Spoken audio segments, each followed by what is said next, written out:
Hi, everybody, and good evening, and thank you for joining us today. My name is Michael Hollenby from Hollenby Mackay Bespoke, joined as always by Jenny Holt from Your Mortgage Hub.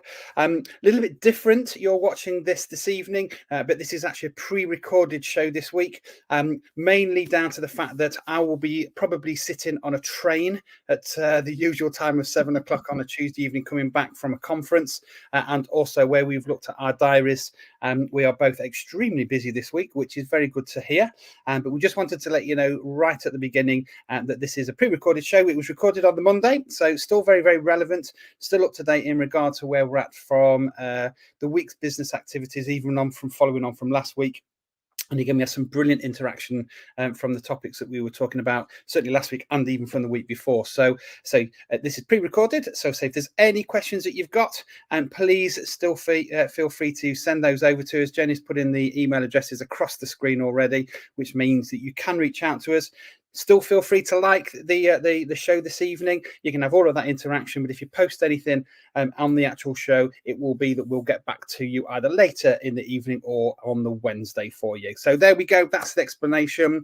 Jenny, let's start off with the titles, and then we'll tell you all about what's coming up in tonight's show.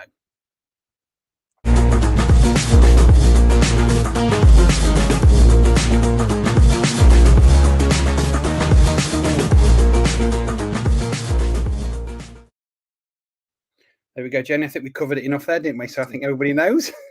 I think they all know that it is pre-recorded, so we're all good to go. Well, this is the good thing about technology nowadays. Obviously, we use some software, which means we can go out live in an evening across all of our social media streams and platforms. But we also have the benefit of being able to record these shows and still post out as if it's live, which is why we want to be transparent with you. But it's actually about social media and platforms and how we communicate with our audiences is what we're going to be talking about tonight. So the subject really today is a statistic that came through in all of my social media feeds last week is that 38% of people instructed an estate agent based on the fact that that agent could demonstrate that they knew about the local marketplace, and they were influenced by the fact that that agent knew what they were talking about, sometimes in regards to Lincolnshire or the whole of the country, but even if it's down to Lincoln or even what's going on in their location, their village, or even their road. So this is a really interesting subject, and it's actually one of the main reasons why we do this show as well, isn't it, Jenny?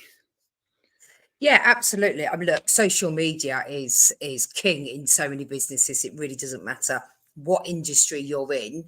Social media has to play a part these days because this is where a lot of people will get their reviews. They'll check out the companies, and actually understanding the company's social media and how that interacts with you is really key to finding the right person and the right fit for yourself. And I think this is one of the things that in the sort of, and again, it was a Facebook post that came up by somebody who writes a lot within the industry, a guy called Chris Watkin. And he's an industry influencer. He gives lots and lots of advice to agents, buyers, sellers within the estate agency field. So that sort of data coming back from his business at Denton House has been really, really interesting and eye-opening, particularly for me, if that, say, nearly 40% of people that were instructing an agent were influenced just by the fact that the agent knew what they were talking about. So it started sort of the question for me, thinking, well, how does the audience or the homeowner, or in your area, obviously, Jenny, in regards to the homeowner, people thinking of either remortgaging or moving and needing a mortgage, how do they get to find out about you? How can you influence their opinion in that you know what you're talking about in regard to our local industries? So we touched on social media then, and it was quite interesting in that if somebody was to post, say, for example, if I put a statistic up to say that, did you know that 25% of the people who moved last year was aged between 35 and 42? The first thing is getting that data. Where do you get that data from? Where do you get those insights from, which we'll talk about in a moment? But then secondly, how do you then get that message out to a marketplace, A, that is looking and is interested in the marketplace now, B, somebody who's probably not thinking of moving necessarily, or needing a mortgage in the next 3 to 6 months, but also how do you get that market and that message out to somebody who might be not even looking for another 6, 12, 18 months, 2 years time, but also might know somebody who is thinking of moving in that period. So this was really where I sort of felt that the conversation started from is A, where do you get the data and the information from? So in my area of work, I have memberships with lots of different platforms to help me with my business in regard to getting that data. Chris Watkin being one of them, but there are other platform datas. There's also Rightmove, where they are fantastic at giving agents and the whole of the UK marketplace lots and lots of data about what's happening. But again, specific platforms and software which can narrow that down, even down to the road that you actually live on, including your own property.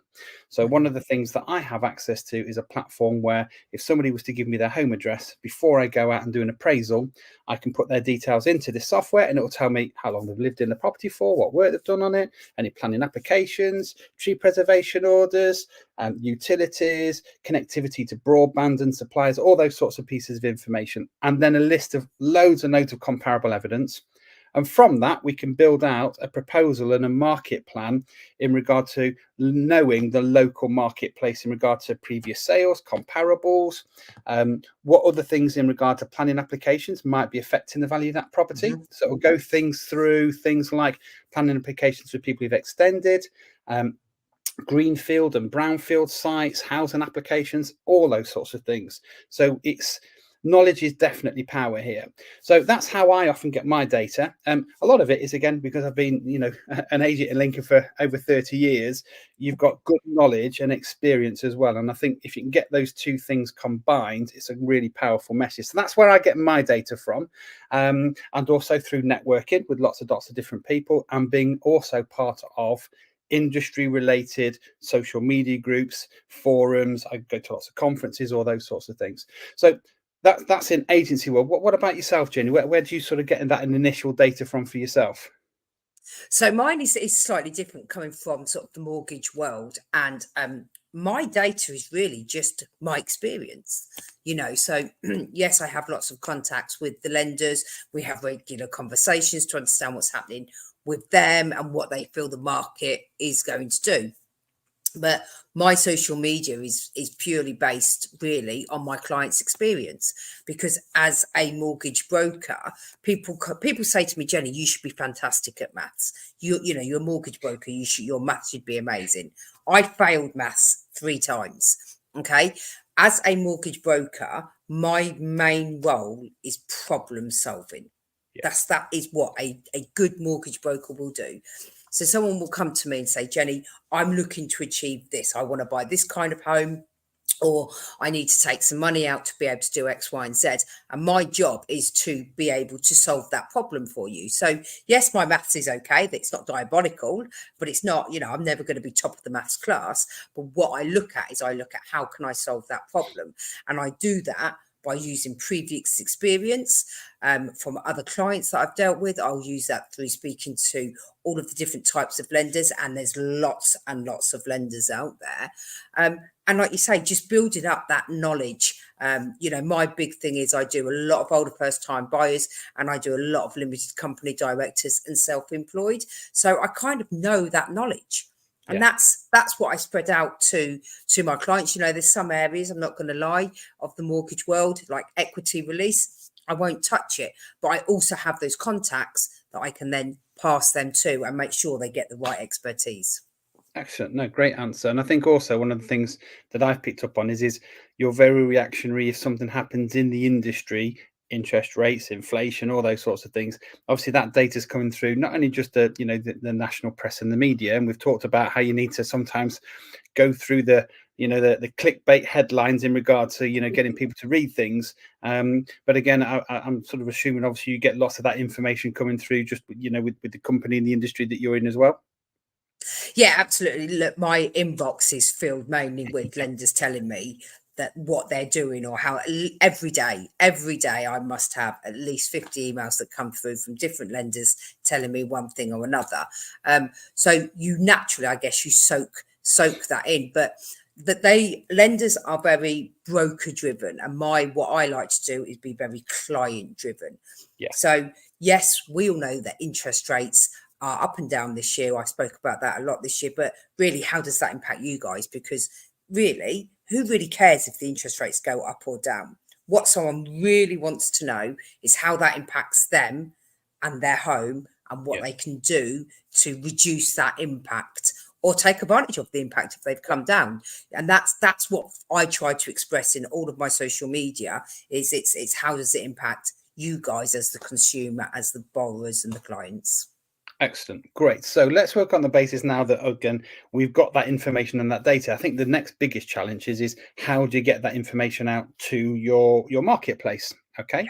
So there's lots of things, again, in my area. And again, if you're watching this, you've probably had some of this literature sent through to you. So what agents often do is leaflet drops, letter drops. Mhm. They're normally quite reactionary in that they're often where they're at a stage where they need more properties. So you'll get a blanket drop of an agent will do 10,000 leaflets saying you're invited, free valuation. And I hate that phrase, free valuation. They were doing that in the 1960s and the industry still hasn't moved on. I've never known any estate agent who's ever charged for a valuation. Surely we can be a little bit more creative than that, as we've spoken about before. But you'll get a leaflet free valuation. We're in your neighbourhood next week doing valuations. If you want us to pop out and have a look around it, it's that invitation for them to give you some advice if you were thinking of moving, or if there's a particular prompt for you to think about getting an idea on the value of your home. And then obviously it's funnel marketing. They'll try and keep in contact with you, etc., etc. So it's a great way of getting that information out to you. But that's not necessarily industry information or market information about what's actually happening. All that's saying is this agent needs more stock, and normally it's because they need more stock. Rather than trying to help a marketplace, they're trying to help themselves because they want to put more houses on the market. You may have had leaflets and letters through which says we've sold this amount of properties recently, or we've sold this house recently. And that will be a little bit more specific in regard to what's happening with your local target area, because agents that are good at it will say, we have Mr. and Mrs. Brown who've sold their property to Mr. and Mrs. Green, for argument's sake. It's sold in this amount of days. We've got this amount of percentage of the asking price. And at the moment, we've got more people registered. And if you're thinking of moving, we may even have a buyer for you in your own property. That's a little bit more information about what prices we're going for, how long they were taking to sell, and the fact that they've got other buyers potentially registered. So the buyer will, the homeowner will often think, oh, there's quite a bit of data. The agent knows what they're talking about, and they've been successful. But in my experience, homeowners don't like estate agents who just talk about themselves and their successes. When was the last time you ever had a dentist put a leaflet through your letterbox telling you how many root canals and how many fillings they did the week before? Yeah, It's true though, isn't it? yeah, that's true. When was the last time you had a conveyancer put a letter through your letterbox, say, hey, I completed 45 house completions last month? They're going to go, that's your job. You see, but agents seem to have this thing about that. Everybody wants to know how successful they are. They're not. They don't care. It's if you can turn that data into something that helps them, that's where the difference is from an agency point of view, to say, actually, we've been able to help these people because this was their story. This is why they needed to move. This is the situation that they found themselves in. This is how we came board as an agent, identified what they needed to do, worked with the outcome that they wanted to achieve. This is then what we achieved. And if you are looking for an agent that can identify that for what your circumstances are, that's a different conversation. But agents aren't good at Absolutely. doing And I think just on that, Mike, and please don't shoot me down what I'm about to say and take no offense. No, I I won't think do. you've got the 1980s almost estate agents that is just sell, sell, sell, a bit like a car salesman. And actually, what we're seeing is we're seeing these new generation of agents that are coming through that are actually understanding this is someone's home. We must present it in X way. We want to reach out to our audience in this kind of way. And I think there is a definite merge. And I think some of these smaller, almost independent estate agents have got it nailed on. And then we've got the big corporates that are still living off a big corporate name. You know, we can all name them in our own towns and they've got slightly different wording if you go to another town, but all the branding is exactly the same. I think those guys, they're the ones that need to up their game, because the smaller independent ones are doing exactly what you're saying there, Mike. They're personalising it to their audience. Not going to shoot you down for that at all, Jenny. Yes. Absolutely spot on. Absolutely Yes. spot on. And look, there's a place for all of those agents. There are enough chimney pots in Lincoln. And the good thing, as we've always said, is research your market, because there'll be an agent out there to fit your needs. But Yes. you're absolutely right. And what we are finding is a lot of the agents, similar to myself, that have worked for very, very big independents and corporates and national independents, because there is a difference. You can be independent, but you can have a corporate branding and a style of running your business. Mhm. Um, More and more agents like myself are and have moved away from those agencies where they've now gone to work for themselves independently, or backed and supported by other bigger agencies and brand, but they give the agent the freedom to act independently in their local town, city, marketplace, village even. Okay.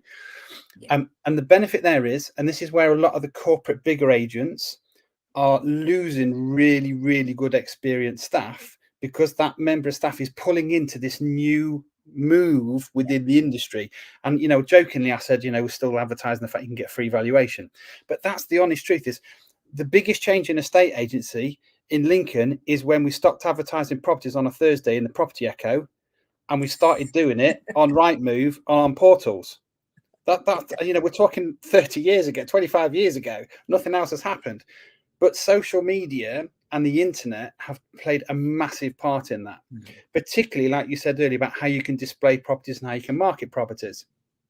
Because now agents, and particularly independent, smaller agents or bespoke agents, or even agencies where it's just one person in the company, we don't need to be selling 20, 30 houses a month.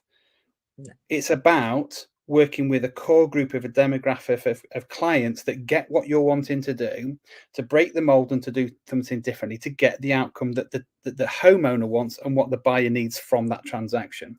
And that's where it's really exciting, because we now have the freedom to use social media and to take that information, like we said at the beginning, and get it out to a marketplace. So Mhm. that moves us nicely onto the sort of platforms that we're all working in.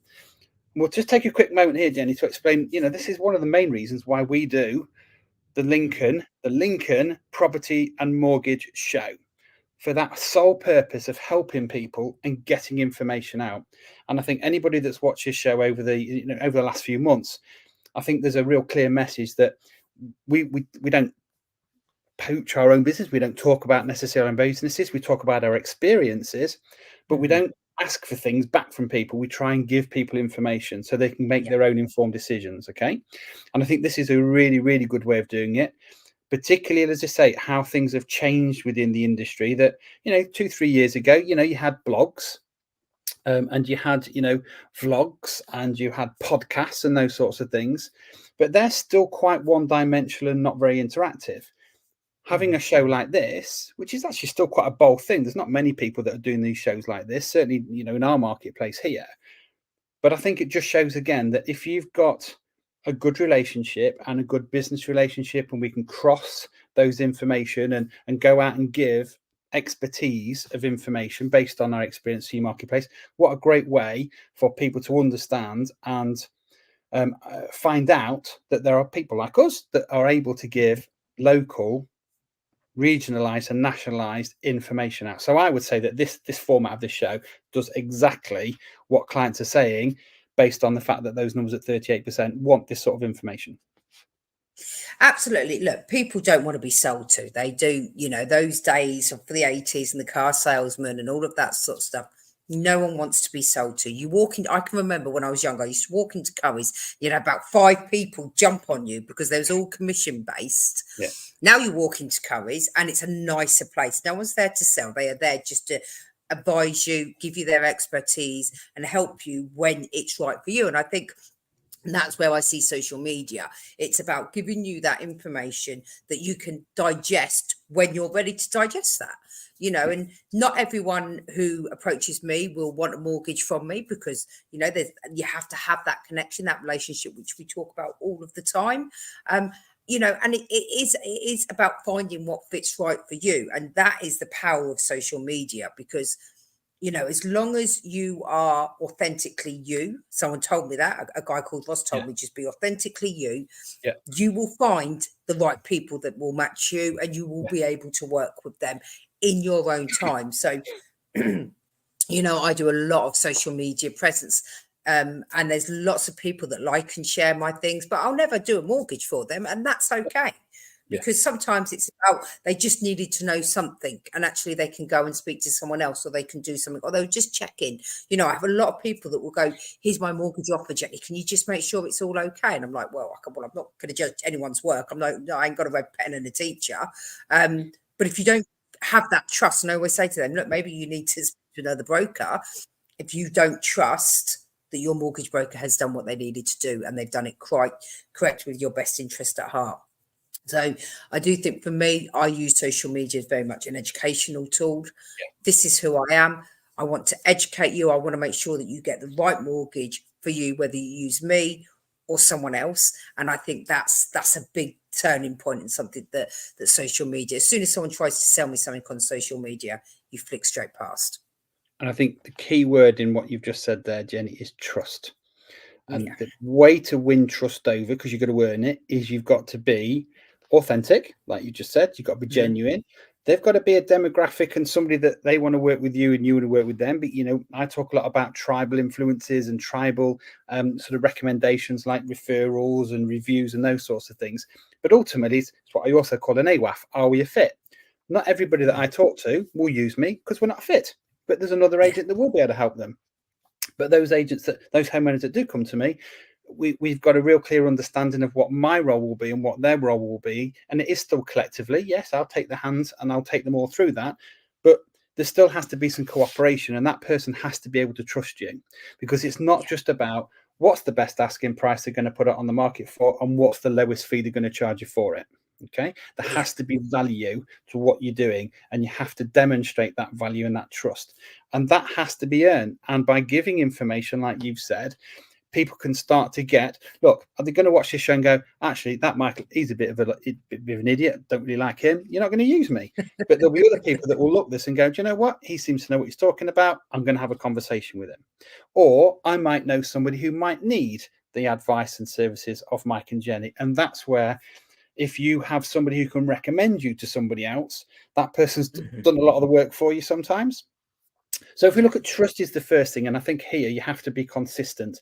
That if you're going to be putting content out and information out, you can't expect just one piece of data to be pushed out through social media as a sponsored link or a boosted advert, and people suddenly Mhm. just come swarming through your doors thinking, fantastic, we've hit the holy grail, everybody's now going to start using me, there won't be another person in the city because they're all using me. That's not going to work. That's not going to happen at all. No. What it will do, though, is it can get information out to people. But I think consistency, like this show, every week we put a post out, 20 minutes, half an hour, and people can look back over them. But it's giving that consistency that people now know that on a Tuesday night, we're going to be doing this show. With social media, there's this merit in regard to which platform. So you've got X, which was Twitter, you've got Instagram, you've got Facebook, you've got TikTok. In our generation as well, Jenny, to be fair, you know, we're not down with the kids all on the, whatever it is now they're all into, and Snapchat's even really, really still popular in agency as well now. But it's where do you draw the line on where do you put your information out? So I mainly concentrate on Instagram for certain, not Instagram. Let's start with LinkedIn. So I post quite a bit on LinkedIn in regards to a different message that I put out to Facebook, which is where I get most of my traction, momentum, and engagement from. I dabble a little bit in Instagram because I think, there is merit for me to be putting things like reels, which I'm going to talk to you about in a moment, because putting a broad mixture of static photographs, video, reels, stories, posts, all those sorts of things, it has to be a combination of all of those things, but it's more about brand awareness, personal brand awareness, which is Mhm. key. And this is actually another reason why corporate agents don't like what's happening now, is because they don't have control over somebody's personal branding. And if that No. person leaves, they will often take the reputation and the business from the corporate agent, which is why they try and restrict it, which is why you just get bland, corporate, boring messages coming out. Um, Yeah. so that they're the key sort of platforms. So that I mainly concentrate on the Facebook, do a bit of Insta, and a bit on say LinkedIn. But they're very, very different messages and different creativity on the styles that I put out. But again, I've always said, Jenny, I take my hat off in regard to what you do, because you are the absolute consistency of content going out, but it's relevant and it's data, and it's not just um, industry images. You put quite personal images in regard to your training and your lifestyle, and I think that's that bit about trust is if you were to watch your content, you'd get a bit of an idea of what Jenny's about, what Jenny likes doing, but Yeah. also what you do. Is that a fair comment?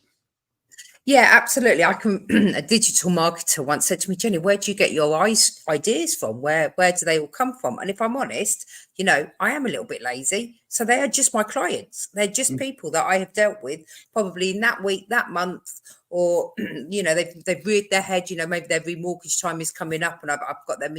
So my message is just really my client's experience. And that is crucial. And I am very much, look, this is me. Some are going to love me, some are going to hate me. That's okay. It's not a problem. But let's build that relationship up and let's have that connection. Let you see what I'm really like. So I like to go to the gym. I've got 2 dogs that are just manic. Anyone that knows anything about my life is my dogs, my training, my wife. It really is as simple as that. And that's what I post about, because that is, again, being authentically me. That's going to help build those relationships. So before you speak to me, you already know a little bit about me and you already have kind of decided whether you want to use me or not. And that's okay. But that's where all of my posts comes from. They are just my clients' experiences.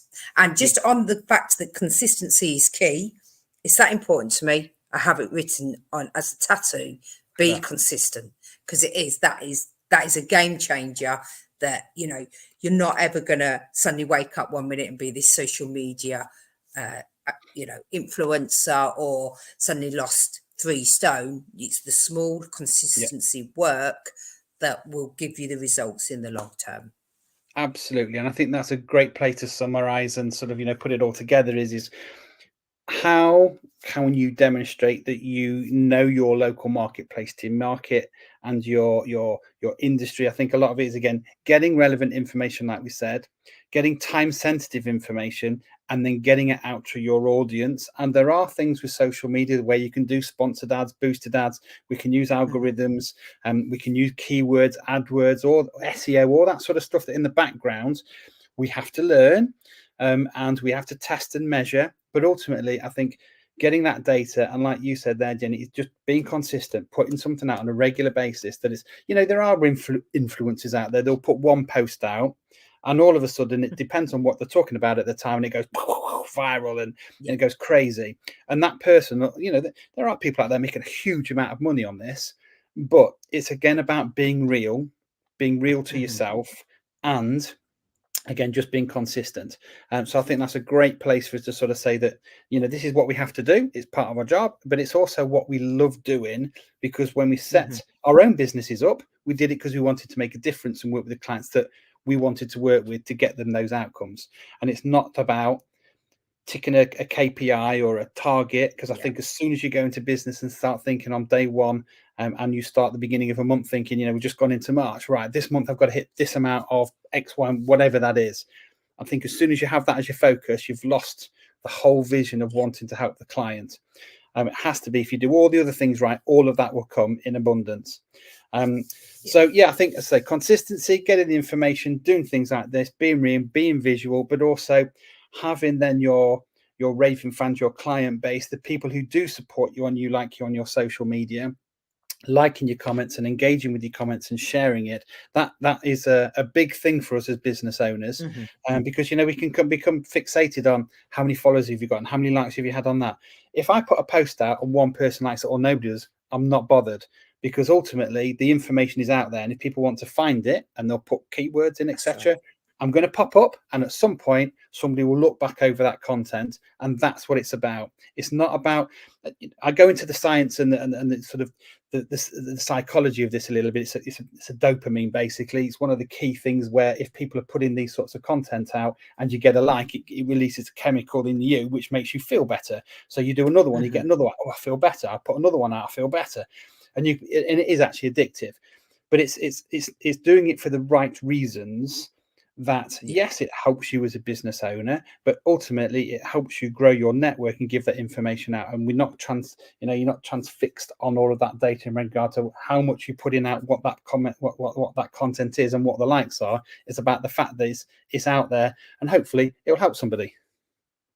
Absolutely. And I think that's, like you say, look, it's all about helping people. Social media, yes, obviously our businesses are going to grow if we do a good social media post and we're consistent. But ultimately, what sits behind that is making sure that we educate people and they get the right outcome for you and for them.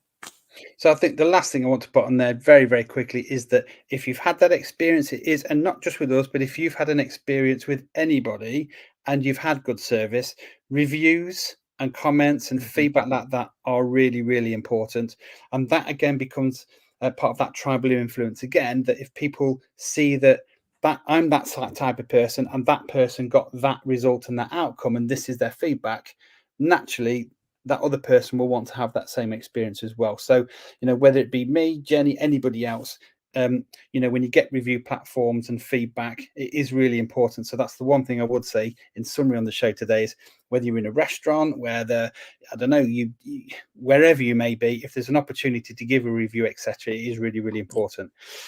Okay, so we've covered quite a lot there again. We always go into these shows thinking, are we going to have plenty to talk about? But always do. Anything else you wanted to add there, Jenny?